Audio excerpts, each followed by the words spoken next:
नमस्कार मित्रों। जैसा कि आपको पता है कि हम लगातार पिछले कई दिनों से आपके सामने नए नए मुद्दों के साथ मुखातिब होते हैं और आपके साथ हम बात करते हैं और कुछ नई चीज़ों को हम बताते हैं। मित्रों, आज हम आपसे अपनी लाइफ, अपने पिछले पत्रकारिता के बारे में भी बताएंगे, पत्रकारिता के अनुभव के बारे में भी बताएंगे और जो हाउसेज होते हैं वो कैसे पत्रकारों को चीट करते हैं या पत्रकारों से कैसे वो जो है वो डीलिंग करते हैं, पत्रकारों को कैसे वो मोटिवेट करते हैं कि आप यही खबर चलाइए, आप इसी तरह से आपको काम करना है। ये सब के बारे में आपको बताएंगे, लेकिन हम पहले आपसे एक भावुक अपील करते हैं कि आपको आज के दौर में एक सच्ची और खरी खरी पत्रकारिता के संदर्भ में हम बताना चाहते हैं कि आज ये बहुत ही मुश्किल की घड़ी है कि आपके सामने कोई भी पत्रकार निष्पक्ष, तटस्थ पत्रकारिता अपनी करे और आपको उस चीज को बताए जो तटस्थ हो।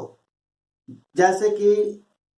न वो पक्ष की बात हो, न विपक्ष की बात हो, न नैरेटिव चले, न चापलूसी चले।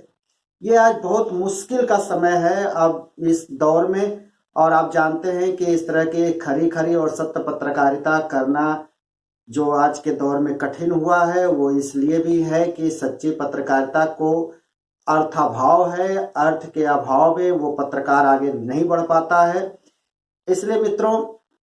हम आपसे बार बार गुजारिश करते हैं कि आप एक खरी खरी और निर्भीक पत्रकारिता के लिए, आज जो है डर करके लोग पत्रकारिता कर रहे हैं, लेकिन यहाँ इस प्लेटफॉर्म पर न कोई डर है न कोई भय है। इस तरह के निर्भीक पत्रकारिता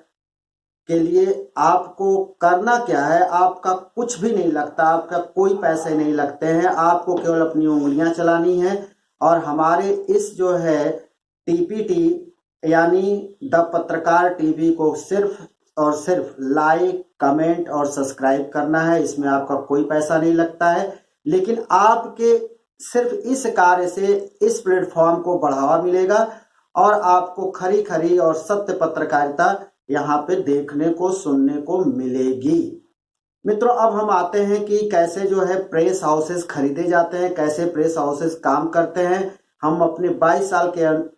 पत्रकारिता जीवन में जब हमको काफी घुटन होने लगी और वहां जैसे लग रहा था कि यहाँ तो कुछ भी नहीं है, सब कुछ खरीदा हुआ, सब कुछ बिक चुका है, तब हमने निर्णय लिया कि हमको अब इससे बाहर निकलना है और कुछ और करना है। हम बता दें मित्रों कि 2000 से 2007-8 तक हम बनारस से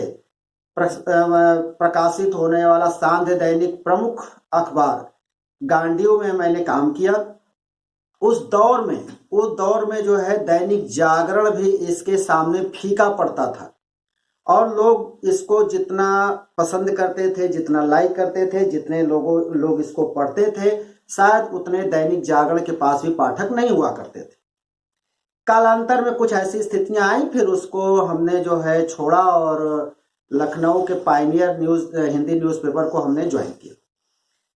उस दौर में जब हम पायनियर गए तो वहां पर हमने देखा कि वो अखबार पूरी तरह से बीजेपी के रंग में रंगा हुआ था और वहां जो है वहां के डायरेक्टर हमेशा हम लोगों के साथ जब मीटिंग करते थे तो वो कहते थे कि हम चाहते हैं कि हमारे अखबार के हर पेज पर एक बीजेपी की अच्छी खबर जाए। और उस समय के तत्कालीन राज्यसभा सांसद चंदन मित्रा हुआ करते थे, पायनियर के सर्वा, और वो हम लोगों के पास जब आते थे दिल्ली से तो इसी तरह की मीटिंग करते थे और बार बार यही बात वो कहते थे। उस समय भी हम वहां पे डेस्क देखा करते थे और कई जिले हमारे पास थे, जैसे कि लखनऊ भी था और कानपुर भी था। ये प्रमुख जिले थे, हम प्रमुख जिलों के ये हम जो है खबर देखते थे। उसके बाद हमने जो है जब वहां से हम फिर वहां से एक बनारस से प्रकाशित होने वाला, इसे लखनऊ का ही वो अखबार है, उसका नाम है जनसंदेश टाइम्स। फिर हम जनसंदेश टाइम्स हमने ज्वाइन किया और बनारस हम आ गए। बनारस जब हम आए तो मित्रों हम आपको बता दें कि उस समय एनआरएचएम के में गिरफ्तार चल रहे थे बाबू सिंह कुशवाहा, और बाबू सिंह कुशवाहा का ही एक अखबार माना जाता है जनसंदेश टाइम्स। जनसंदेश टाइम्स में जब हम आए तो वहां पर भी एक नैरेटिव चल रही थी, वहां पर भी संपादक के द्वारा या मैनेजमेंट के द्वारा दबाव डाला जाता था कि आप लोगों को जो खबरें चलानी है वो बाबू सिंह कुशवाहा की पत्नी उस समय गाजीपुर से लोकसभा के चुनाव लड़ रही थी और उनके पक्ष में हम लोगों को कहा जाता था कि आप इनके पक्ष में खबर चलाएंगे। उसी दौरान लोकसभा का चुनाव आया और मोदी जी बनारस से नामांकन कर रहे थे। तो उस समय भी यही कहा जाता था कि आपको मोदी जी की खबरों को उतनी प्रमुखता नहीं देनी है, लेकिन बनारस से उनके विरोध में जो चुनाव लड़ रहे थे अजय राय, उनकी खबरों को प्रमुखता देने के लिए हम लोगों के ऊपर दबाव डाला जाता था। मित्रों, ये ज्यादा दिन नहीं चला, उसके बाद हम वहां से छोड़ करके दैनिक भास्कर हमने ज्वाइन किया जबलपुर के लिए, और हमको दैनिक भास्कर से कहा गया कि आपको बनारस में रह करके, बनारस में मोदी जी चुनाव लड़ रहे हैं और ये बहुत ही हाई प्रोफाइल सीट है और वहीं से आपको कुछ जो है पूर्वांचल की भी खबरें हमको देनी। जैसा कि हमने आपको बताया कि हमारा भी एक उत्सुकता था कि ठीक है, हम दैनिक भास्कर से एक बड़े बैनर से हम जुड़ रहे हैं, तो हम दैनिक भास्कर के लिए काम करना शुरू कर दिए बनारस में। मित्रों, एक दिन की बात हम आपको बताएं, यहाँ पर केजरीवाल उस समय चुनाव लड़ रहे थे आम आदमी पार्टी की तरफ से। केजरीवाल जी जिस दिन यहाँ पर नामांकन कर रहे थे और उस दिन हम केजरीवाल के जो गैदरिंग थी, जो भीड़ थी नामांकन में, उसके जो है तमाम हम फोटोग्राफ्स और उसकी रिपोर्टिंग जब हमने भेजा जबलपुर अपने जो है हेड ऑफिस को, दैनिक भास्कर को, तो रात्रि के 11:30 बजे वहां के मालिक के सीधे सीधे हमको फोन आता है राकेश जी का, और उनकी ये वर्डिंग थी कि दुबे जी वहां से चुनाव मोदी जी लड़ रहे हैं, इसलिए मोदी जी को आगे लेकर के आपको चलना है, केजरीवाल को दबा कर चलना है। मित्रों, मैं आपको एकदम सत्य बात बता रहा हूं कि उस दिन हमको पूरी रात नींद नहीं आई कि क्या हर जगह बस यही चलेगा कि हमको भाजपा की तरफ रहना है, तो कोई कहता नहीं हमको इस पार्टी की तरफ रहना है, कोई कहता है कि नहीं हमको यहाँ के रुझान के हिसाब से अपनी खबरें छापनी है। खैर, फिर हमने मजबूरी थी, हमने वैसा ही काम किया। लेकिन मित्रों,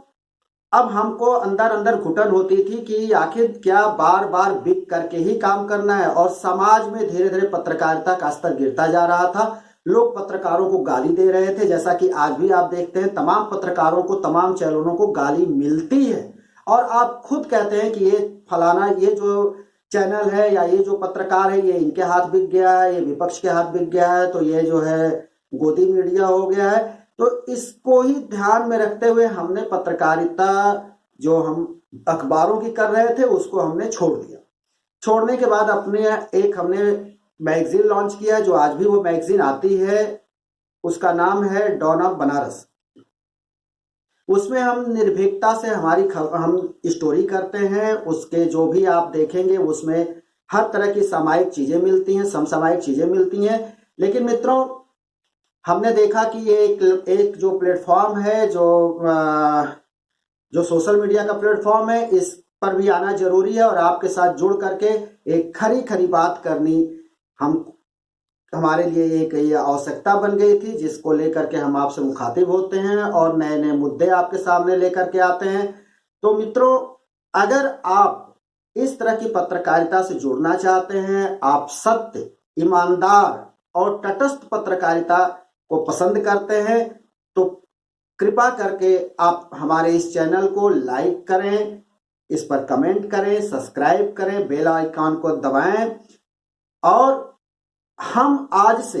अपने इस हर वीडियो में हम आपको अपना फोन नंबर भी देंगे, और इससे जुड़ करके आप इस चैनल को आर्थिक मदद भी कर सकते हैं, और भविष्य में इसको और हम रीच करने का प्रयास करेंगे, जिससे कि ये आधुनिक जो आज YouTube पर आपको अन्य चैनल दिखते हैं, बड़े चैनल दिखते हैं, वहां तक ले जाने का हमारा पूरा प्रयास होगा। मित्रों, अगले वीडियो में हम फिर आपसे मिलेंगे। नमस्कार।